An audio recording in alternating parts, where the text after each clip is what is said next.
Bonjour, nous sommes en compagnie de Daran, auteur-compositeur québécois d'adoption depuis maintenant 5 ans. Bonjour! Bonjour, Ça va bien? très très bien. Ton spectacle a un super concept, dessin, vraiment avec une personne que j'ai cru voir, qu'elle s'appelle Geneviève. Peux-tu nous expliquer un peu le concept? Alors l'idée remonte à quelques années, j'avais fait déjà un peu les prémices de cette histoire. J'avais fait ce que j'avais appelé un concert dessiné, c'est-à-dire que j'étais sur scène avec un dessinateur et juste il dessinait sur les chansons et c'était projeté derrière moi. Et je me souviens que les gens étaient fascinés par le trait comme ça, et les gens aiment voir quelqu'un dessiner. Donc pour cet album, comme c'est un guitare-voix harmonica, je me suis dit que ça allait être un peu soporifique, des concerts d'une heure et demie, 2 heures, guitare, voix, harmonica. Moi personnellement, je trouve ça un peu fatigant. Même si j'aime beaucoup la personne, je trouve ça un peu indigeste. Donc je me suis dit, je ne vais pas faire subir ça à mon public. Et j'ai repris cette idée de concert dessiné, mais cette fois-ci, je me suis dit, on va faire ça sur un film, sur des images en mouvement. Alors, sur le papier, c'était une belle idée poétique. Et puis, en fait, on s'est retrouvé en face de grosses difficultés. Déjà, il n'y avait pas de logiciel pour dessiner sur de la vidéo. Donc, on a commencé par là, fabriquer un logiciel. Ok. Voilà. Un gars qui s'appelle Serge Maheu à Montréal, qui est un génie de l'informatique, qui est parti d'une feuille blanche, algorithme après algorithme, qui a fabriqué un logiciel pour dessiner sur de la vidéo.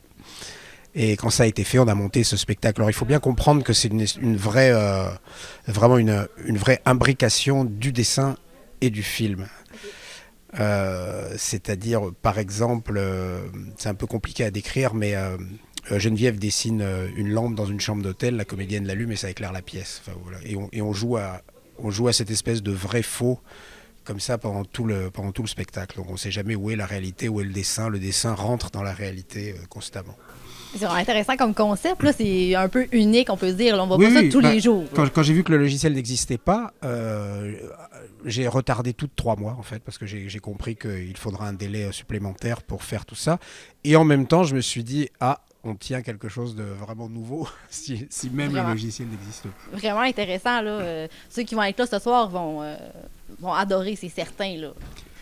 Si tout se passe bien, parce que c'est quand même c'est complet. Alors évidemment, à l'arrivée, on ne voit plus évidemment la technique Ok. et tout ce travail, c'est juste de la poésie, mais c'est quand même extrêmement mis en scène. Donc il y a des timings, il y a J'avoue qu'il faut avoir la pratique, là. J'imagine qu'il on faut a être bien beaucoup préparé. pratiqué. Oui, Je pense que j'ai effectivement. jamais autant travaillé un spectacle.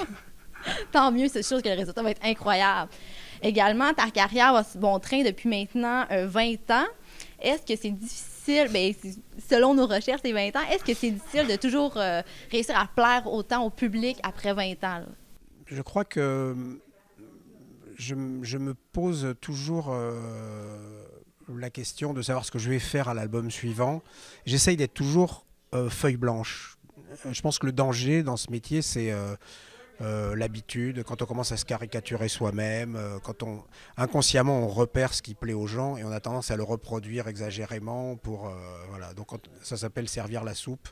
Et voilà, si on arrive à éviter ce piège, si on garde toujours un regard d'enfant sur les choses, et voilà. Donc c'est pour ça aussi, ce spectacle finalement, il permet de sortir de ma zone de confort, de ne pas être juste sur scène et de faire mon métier. Ça me met un peu en danger, et de ces situations-là, il sort toujours des choses intéressantes parce qu'on se retrouve sur un fil, et le spectacle, et donc comme il peut arriver des choses, ça le rend plus intéressant. Il se passe des choses, c'est-à-dire que le spectacle joue vraiment son rôle il y a ceux qui y étaient, il y a ceux qui n'y étaient pas. Exactement, mais justement, tu disais aussi que ta signature était différente pour chaque album. Peux-tu nous dire un peu le procédé que tu as pour chaque fois que tu démarres un nouveau projet, ou c'est vraiment à chaque fois de même, là, sans se déprécise? Je crois que je me pose le moins de questions possible. J'essaye de faire ce que j'ai envie de faire au moment où j'ai envie de faire. Voilà. OK. Et donc forcément, on me l'a reproché parfois de tout d'un coup de faire des virages trop prononcés d'un album à l'autre. Maintenant, c'est devenu un peu ma marque de fabrique. Les gens qui me suivent savent que l'album d'après sera différent. Puis d'ailleurs, est-ce que c'est toi qui écris toutes tes propres chansons ou tu collabores avec d'autres personnes? Musique, oui. Oui, OK. Texte, je travaille beaucoup aussi avec un ami et un génie qui s'appelle Pierre-Yves Lebert, et qui était un très vieil ami et qui était un auteur de génie. Et voilà. Et on fait un espèce d'auteur-compositeur tous les deux. Puis ça donne de super beaux résultats. Oui, voilà. Il y a un moment, il faut savoir s'incliner devant le génie. Donc, c'est tout pour mes questions pour ce soir. Je te souhaite une excellente soirée, un Merci. bon spectacle. Je suis sûre que ça va être excellent. J'ai vraiment hâte de voir de quoi ça a l'air, là, l'expérience dessin visuel et auditif à la fois. Là. Merci beaucoup. Merci. À ce soir.